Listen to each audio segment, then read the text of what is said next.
खुदी को कर इतना बुलंद के हर तदबीर से पहले खुदा बनने से खुद पूछे बता तेरी रजा क्या है। Hi, this is Imara and this is my show pure history.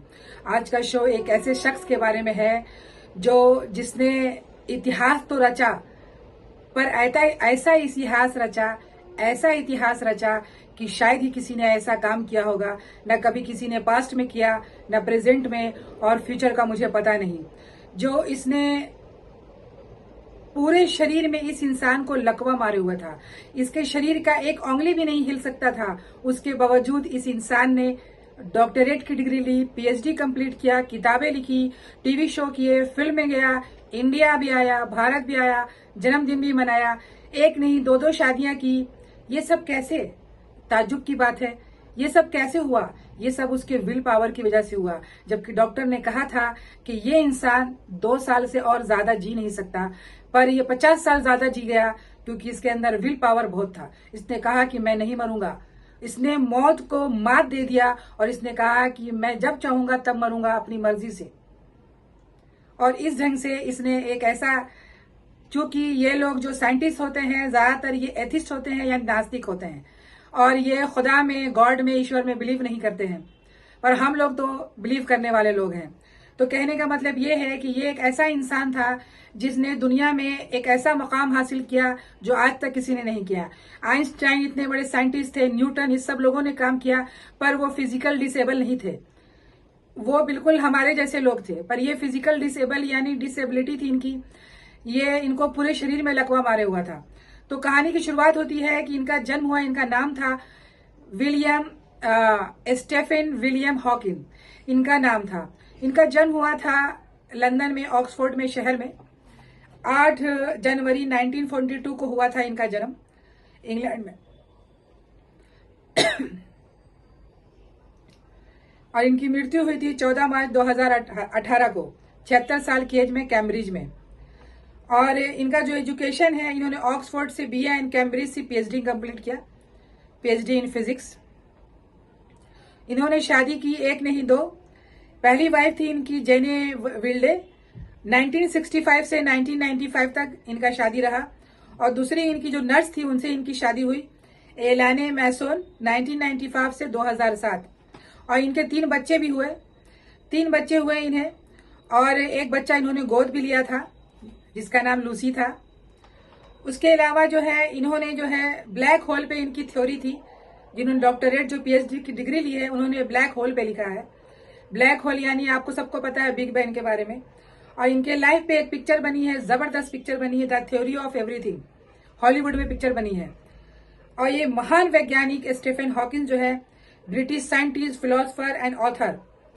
तो ये सब ये थे। और इन्होंने एक किताब लिखी है जो 43 भाषाओं में प्रकाशित की गई थी और हाथों हाथ बिक गई। उस किताब का नाम था ब्रीफ हिस्ट्री ऑफ टाइम। तो ब्रीफ हिस्ट्री ऑफ टाइम इन्होंने लिखी 1988 में। और इस किताब को पढ़ने के बाद लोगों का नजरिया ही बदल गया कि ये क्या कहना चाह रहे थे। तो कहानी की शुरुआत होती है कि एक अच्छे परिवार में स्टीफन हॉकिंग का जन्म होता है। और वो, चूंकि जब इनका जन्म हुआ था तब सेकेंड वर्ल्ड वॉर चल रहा था और चारों तरफ इंग्लैंड में ये खतरा था कि जर्मनी कब बम गिरा देगा, कोई ठिकाना नहीं है, और हिटलर कब सबको मार डालेगा। तो इस वजह से ये लोग जो ऑक्सफोर्ड गए, ऑक्सफोर्ड एक सुरक्षित जगह थी, वहीं इनका जन्म हुआ। लेकिन फिर भी चारों तरफ बमबारी हो रही थी, तो कई चीजों की वजह से प्रेग्नेंट लेडी को काफी असर इस चीजों पे पड़ता है। इस वजह से जो है इनको भी असर पड़ा। बचपन से तो ये बिल्कुल ठीक थे और अच्छा खासा, इनके डैडी बहुत बड़े फिजिशियन भी थे, मैथमेटिक्स थे, बहुत अच्छा, सब अच्छे फैमिली से थे। तो सब चाहते थे कि बेटा भी वही काम करे, पर इनका दिल कहीं और लगा और इनकी पढ़ाई चल रही थी। जब ये 20 साल के थे, 20 साल के, तभी इनको 1 बार 2 बार चक्कर आया और बेहोश होकर ये गिर गए। जब इनका ट्रीटमेंट हुआ तो पता चला कि इनको एक ऐसी बीमारी है जो धीरे धीरे इनका पूरा शरीर बंद हो जाएगा, लकवा मार देगा और ये बिल्कुल खत्म हो जाएंगे। इस बीमारी का नाम था amyotrophic lateral sclerosis, ALS, motor neurons in the brain, यानी दिमाग में एक ऐसी नस थी जो ये खत्म हो रहा था और लकवा मार देगा, धीरे धीरे इनका पूरा शरीर खत्म हो जाएगा और ये मर जाएंगे। डॉक्टर ने कहा इन्हें कि ज्यादा से ज्यादा ये सिर्फ 2 साल तक जी सकते हैं, उससे ज्यादा इनकी जिंदगी नहीं हो सकती। पर इन्होंने हार नहीं मारी और जब इन्हें मालूम हुआ तो ये रोए भी नहीं, घबराए भी नहीं, परेशान नहीं हुए और हालात से लड़ने की कोशिश की। इनकी लॉन्ग टर्म गर्लफ्रेंड रही है, जैसे मैंने कहा, इनकी वाइफ जेनी। तो उस लड़की ने भी बहुत हिम्मत दिखाई एक ऐसे इंसान से शादी करने की जो 2 साल में मरने वाला है। पूरी फैमिली ने मना किया पर उन्होंने शादी की और शादी होने के बाद धीरे धीरे इनका जो बीमारी जो है वो बढ़ने लगी। ये पैरालिसिस हो गया, इनको लकवा मार गया, पर फिर भी धीरे धीरे इनको 1, 2, 3 बच्चे हुए। 3 बच्चे हुए और ये इस फील्ड में काम कर रहे थे धीरे धीरे। कभी कभी तो ये खुद से उठते थे, खाना खाते थे, बेहोश होते थे, बाद में ठीक होते थे। फिर धीरे धीरे इनका पूरा शरीर जो है वो खत्म होने लगा। फिर आखिर में डॉक्टर ने इन्हें जो है व्हील चेयर पे बैठाया और ये व्हील चेयर पे रहने लगे। तब इनकी शुरुआत होती है कि भाई अब ये बात कैसे करे और लिखे कैसे, और बातें काफी चीजों में इनके जो स्टूडेंट थे, सब पीएचडी के जो इनके स्टूडेंट थे, वो इनका काफी हेल्प करते थे और इनकी मदद करते थे। उसके बाद फिर ये कंप्लीट बेड रेस्ट पे हो गए। काफी सालों तक इन्होंने मौत को मात दे दिया, फिर जी कर आए और फिर ये वापस काम शुरू किया। तो खुशकिस्मती इनकी ये रही कि कैलिफोर्निया में एक ऐसा प्रोग्रामर था, सॉफ्टवेयर प्रोग्रामर, उसने एक ऐसा डिवाइस तैयार किया कि जिसको टच करने से कंप्यूटर से, यानी जिसको पैरालाइसिस हुआ है वो इंसान अगर दबाएगा कि वो कहना क्या चाह रहा है तो वर्ड में वो टाइप हो जाएगा और टाइप होने के बाद जो है वो बता देगा कि ये इंसान ये कहना चाह रहा है सिर्फ उसके टच से। तो ये बहुत बड़ी बात थी, शायद इंडिया में भी सबके पास होता। तो उसने अपनी माँ के लिए ये प्रोग्राम डिजाइन किया था क्योंकि इसकी माँ को भी लकवा मारे हुआ था। वो उन्होंने इसे गिफ्ट दिया स्टीफन हॉकिंस को। और हॉकिंस जो है जब तक जिंदा रहे, पहले तो वो फिंगर दबाते थे और क्या कहना चाहते थे वो सब लोग समझ जाते थे। बाद में उनका उंगली भी नहीं उठ रहा था। फिर उन्होंने उनके गाल के पास जो है यहाँ पे वो मशीन को रखा गया, वो सिर्फ ऐसे दबाते थे और वो मशीन चालू होता था। फिर ये क्या कहना चाह रहे थे वो उसमें टाइप हो जाता था। चमत्कार की बात है। तो इस ढंग से जो है इस ढंग से ये काम कर रहे थे और काम करने के बाद उस वक्त से भी इन्होंने और ज्यादा काम किया। तो काम इनका क्या था? इनका काम था, जैसे कि अब मैं बताती हूँ कि पूरी दुनिया कैसे बनी, पूरी दुनिया की शुरुआत कैसे हुई। पूरी दुनिया को पता है, लोगों को जिन्होंने साइंस पढ़ा होगा सबको पता है कि बिग बैंग से दुनिया बनी है। हर लोग इस पे एग्री है। बिग बैंग यानी कि पहले जो है आसमान और जमीन दोनों एक था, फिर एक बहुत बड़ा धमाका हुआ जिसे बिग बैंग कहा जाता है। और धमाका होने के बाद आसमान और जमीन अलग हो गया। जब अलग हो गया तो दुनिया बनी। तो ब्लैक होल जिसे किसे गैलेक्सी कही जाती है, मिल्की गैलेक्सी, तारे, ग्रह, मंडल, इतना सारा चांद, तारे, सितारे, तो ये सब की जो पढ़ाई होती है कॉस्मोलॉजी कहलाती है, ब्रह्मांड विज्ञान। तो इसी सब में इन्होंने ये दुनिया पे इन्होंने रिसर्च किया। इसके पहले बहुत बड़े साइंटिस्ट गुजरे हैं, आइंस्टाइन, उसके बाद गुजरे हैं न्यूटन। सब लोगों ने अपने अपने फील्ड में काम किया, पर इनका काम बिल्कुल अलग है। इन्होंने, क्योंकि जब दुनिया बनी थी तो जैसे लोगों ने धीरे धीरे रिसर्च किया तो सबने कहा था पहले कि दुनिया गोल है, किसी ने कहा चपटी है। तो दुनिया ना गोल है ना चपटी है, वो अलग ही आकार है उसका, ना अंडे के शेप में है। और बाद में जो है सब लोगों ने कहा कि ये सूरज घूमता है, चांद घूमता है, सब घूमते हैं और धरती एक ही जगह पे है। लेकिन जब इतना बड़ा साइंटिस्ट आया 16वीं शताब्दी में, गैलीलियो ने जब अपने दूरबीन को लगाकर देखा और रिसर्च किया तो ये पाया कि ना चांद घूमता है, ना सूरज नहीं घूमता है, कुछ नहीं घूमता, धरती घूमती है। यानी हम जिस धरती पे रहते हैं वो कितनी तेजी के स्पीड से घूम रहा है और हम लोग घूम रहे हैं और हमें पता ही नहीं है। सूरज अपने जगह पे है, चांद अपने जगह पे है, जितने भी ग्रह हैं सब अपने अपने जगह पे घूम रहे हैं, अपने अपने जगह पे है। पृथ्वी का चक्कर कोई नहीं लगा रहा है, पृथ्वी अपना चक्कर लगा रही है चारों तरफ। यानी सूरज का चक्कर पृथ्वी लगा रही है, सबका चक्कर पृथ्वी लगा रही है। तो गैलीलियो ने ये रिसर्च किया। तो गैलीलियो के बाद ये स्टीफन हॉकिंस ने ये बताया कि ये जो दुनिया की शुरुआत जो है बिग बैंग से हुई है और लास्ट में बिग बैंग एक बार फिर होगा, एक ऐसा धमाका होगा और दुनिया जो है खत्म हो जाएगी, कोई भी नहीं बचेगा, सिर्फ कॉकरोच बचेंगे। क्योंकि कॉकरोच का जो स्किन है जो ऊपर का, वो उससे बचने लायक है, वो बच जाएगा, बाकी इंसान खत्म हो जाएगा। तो इन्होंने कहा कि इंसान को एक सुरक्षित जगह ढूंढना होगा जहां इंसान बच सके, जहां एलियंस रहते हैं, अलग अलग ग्रह पे जहां एलियंस होते हैं। तो इस ढंग से इन्होंने अपनी किताबों में लिखी कि इंसानों को भी एलियन से संपर्क करना होगा अलग अलग जगहों पे, और इंसान को एक ऐसी जगह ढूंढनी होगी जहां के वो सुरक्षित रह सके, वरना पृथ्वी बर्बाद हो जाएगी, समाप्त हो जाएगी और इंसान का अस्तित्व ही समाप्त हो जाएगा। इन्होंने ऐसी ऐसी बातें लिखी है। और इन्होंने ये भी लिखा कि इनको जाकर के पहले वहां पे अपनी मोनोपोली करनी होगी, क्योंकि अगर हम लोग उनके बाद जाएंगे तो वो लोग हमें गुलाम भी बना सकते हैं। जैसे यूरोपियन अमेरिका में गए, अमेरिका में जो है रेड इंडियंस और इंडिया में जो है ड्रेविडियंस का राज था। इंडिया में जो असली इंडियन है वो ड्रेविडियंस है, और अमेरिका में जो असली अमेरिकन है वो रेड इंडियन जिसे कहा जाता है, लाल लाल। तो बाहर से सब लोग आए और असली लोगों को गुलाम बना दिया। तो इन्होंने लिखा कि हमें भी जो है पहले जाकर सारे ग्रहों का रिसर्च करके वहां पे जगह बनानी होगी, और बनाने के बाद हमें वहां पे अपने अस्तित्व को बचाना होगा और इंसान को वो जगह ढूंढनी होगी। ये सब चीजों ये इन्होंने बताया। तो इस ढंग से पूरी दुनिया आश्चर्यचकित हो गई कि ये क्या कह रहा है ये इंसान कि हम सब समाप्त हो जाएंगे, और समाप्त होने का रीजन यानी वापस जो है बिग बैंग होगा, ये जितने भी ग्रह तारे ये सब रहेंगे, धरती समाप्त हो जाएगा। तो ऐसी ऐसी बातें लिखी अपनी किताबों में इन्होंने, और इस ढंग से इनका काफी लेक्चर, काफी टीवी शो में भी ये गए, और टीवी शो में जाने के बाद क्वेश्चन आंसर किए, बहुत सारे पीएचडी के प्रोग्राम, काफी अवार्ड से इन्हें नवाजा गया। और 2001 में ये भारत भी आए थे।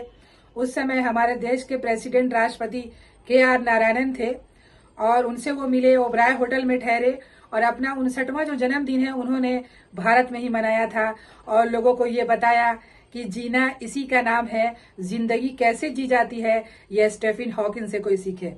और इनकी किताब में जो इन्होंने लिखा है, जो 43 लैंग्वेज में इनको पब्लिश किया गया, हाथों हाथ बिक गए, और 49 डॉक्टरेट, 13 उपाधि दी गई है इनको डॉक्टरेट की डिग्री में, बहुत सारे इन्होंने काम किए। तो जब दुनिया के बारे में इन्होंने बताया कि पूरी बॉडी इनकी खत्म हो चुकी थी पर इनका माइंड चल रहा था, यानी इंसान का जब तक दिमाग चल रहा है इंसान जिंदा है, यानी हार्ट भी नहीं मरा और दिमाग भी नहीं मरा, पूरी बॉडी खत्म है। तो इस ढंग से इन्होंने अपने गाल के जरिए सिर्फ एक ऐसे बटन दबा करके स्टीफन हॉकिंस ने पूरे दुनिया को अपना एक लाजवाब काम दिखाया। ऐसी किताबें लिखी, brief history of time, time के बारे में कि वक्त क्या है और कैसे वक्त बदल जाएगा। एक जमाने में हम लोगों को बचपन से ये पढ़ाया गया था कि वक्त जो है किसी के हाथ में नहीं आता, समय चलते रहता है, कभी नहीं रुकता, इंसान रुकता है। अब जैसे हम यहाँ खड़े हैं और ये वक्त जा रहा है, ऐसे वक्त जा रहा है, तो इंसान चाहे तो अगर सामने से उसे पकड़ सकता है। आप सब लोगों ने अपनी किताबों में पढ़ा होगा कि समय का एक शक्ल बनाया गया, टाइम का, और उसके सामने बाल दिखाया गया, पीछे से उसे टकला दिखाया गया, और ये बताया गया कि अगर आप उसे पकड़ सकते हैं वक्त को, तो आप सामने से पकड़ सकते हैं, गया हुआ वक्त आप नहीं पकड़ सकते, आपके हाथ से वो फिसल जाएगा, और पीछे का हिस्सा जो है वो टकला है। तो इस ढंग से जो है वक्त को बताया कि वक्त को आप पकड़े और समय पे सारा काम करें। वक्त किसी का भी नहीं है, यानी इंसान आया है तो किसी ना किसी पर्पस से आया है, और किसी ना किसी पर्पस से वो काम करके ही जाएगा। जैसे लोगों का कहना था कि एक कीड़ा मकोड़ा भी अगर मरता है, इंसेक्ट जमीन पे, तो एक दाग छोड़ जाता है। इंसान, ह्यूमन बीइंग जो पूरी तरीके से मुकम्मल है, हर चीज खुदा ने दिया इंसान को, सूरत, शक्ल, दिमाग, ताकत, हिम्मत, तो क्या इंसान ऐसे मर जाएगा जो कीड़े की तरह, और वो एक दाग भी नहीं छोड़ेगा? तो स्टीफन हॉकिंस एक ऐसा मिसाल है दुनिया में, पूरे शरीर में लकवा मारने के बावजूद उन्होंने पूरे दुनिया में ऐसे ऐसे कारनामे किए कि एक मिसाल है। और लोगों को, आज की युवा पीढ़ी को इनसे एक सबक लेनी चाहिए कि जो फालतू की चीजों में लोग लगे हुए रहते हैं हर वक्त, कि वक्त का सदुपयोग कैसे किया जाए। धीरे धीरे दुनिया में लोग कहां से कहां पहुंच रहे हैं।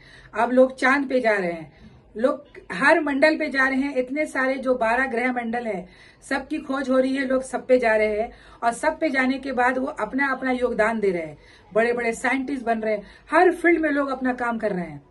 तो स्टीफन हॉकिंस ने ये समझाया कि जो ब्लैक होल की जो थ्योरी है, जो ब्लैक होल यानी उसी पे जो बिग बैंग की थ्योरी है, तो ब्लैक होल के बारे में उन्होंने बताया। और इनका जो पीएचडी का जो थेसिस था, सिनॉप्सिस, जिन पर इन्होंने रिसर्च किया, वो ब्लैक होल पे ही किया। और इन्होंने, हो सकता है इनकी सारी बातें सच हो, धीरे धीरे जिस ढंग से इंसान आगे बढ़ रहा है और आगे चलकर, जैसे आज एआई का जमाना है और हर चीजों का जमाना है, इंसान कंप्यूटर पे, मशीन पे ज्यादा निर्भर हो जाएगा, इंसान का अपना कुछ भी नहीं होगा। तो इंसान को एक जमाना ऐसा आएगा, इन्होंने कहा कि ये जो मशीनें इंसान बना रहा है, जो सारी मशीनें इंसान बना रहा है, इन सारी मशीनों को, यानी एक जमाने में मशीन हम पे हावी हो जाएगा, मशीन हमें गुलाम बना देगा और मशीन हम पे हुक्म चलाएगा। जैसे आज हम मशीनों पे हुक्म चला रहे हैं, रोबोट बना रहे हैं, ये चीजें बना रहे हैं, फलानी चीजें बना रहे हैं। तो एक जमाना ऐसा आएगा कि जिस मशीनों को, रोबोट को इंसानों ने बनाया और बनाकर उसे चला रहा है गुलाम बनाकर, एक जमाना ऐसा आएगा कि ये मशीनें हमें गुलाम बना देंगी और हम पे हुक्म चलाएंगी, क्योंकि उनकी मोनोपोली हो जाएगी। जिसकी मोनोपोली होती है वही राज करता है।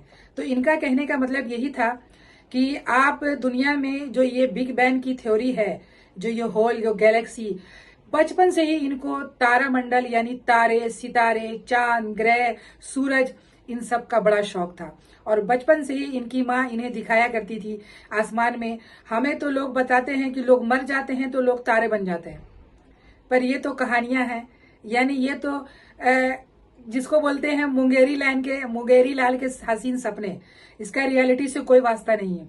रियलिटी ये है कि ये सब गैलेक्सी है, ये सब मिल्की गैलेक्सी है, सबका अस्तित्व है, हजारों, लाखों, करोड़ों तारे, जिसको तो हम जानते भी नहीं। यानी हमारे पृथ्वी से करोड़ों करोड़ों गुना बड़ा, यानी सूरज जितना बड़ा है, उससे बड़ा तारे, उससे बड़े तारे, सबकी खोज धीरे धीरे हो रही है। इंसान बड़े बड़े साइंटिस्ट बन रहे हैं और बनकर कहां से कहां चीजों की खोज कर रहे हैं वो।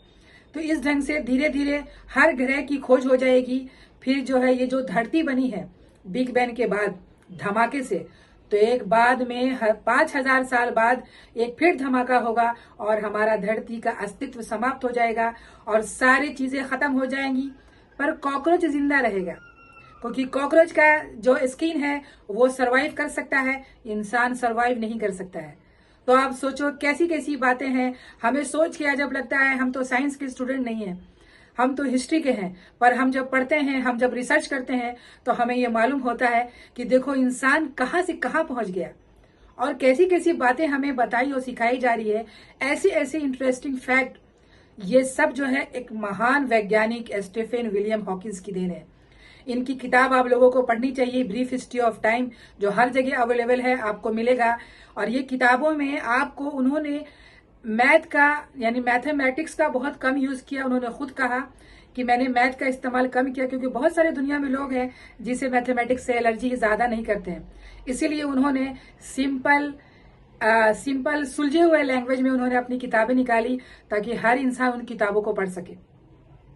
और एक ऐसा वक्त आएगा, इंसान को सोचना चाहिए कि हमें भी एक दूसरे ग्रह की तलाश में जाना होगा, जहां पे इंसान को वहां पे एक दुनिया बसानी होगी। यानी इंसान को अपना अस्तित्व बचाना है, तो वरना इंसान समाप्त हो जाएगा। मैं बिल्कुल भी नहीं चाहती। इंसान एक ऐसा मखलूक है, एक ऐसी चीज है जो हर तरह से मुकम्मल है, यानी कंप्लीट है। क्यों? क्योंकि इंसान के पास दिमाग है। किसी के पास इतना दिमाग नहीं है, इंसान के पास दिमाग है। इंसान कुछ भी कर सकता है। तो इंसान को चाहिए कि एक दूसरे ग्रह की खोज करे। इंशाल्लाह जब खोज होगा तो हम लोग सब देखेंगे। तब तक के लिए मैं आज्ञा चाहती हूँ। धन्यवाद।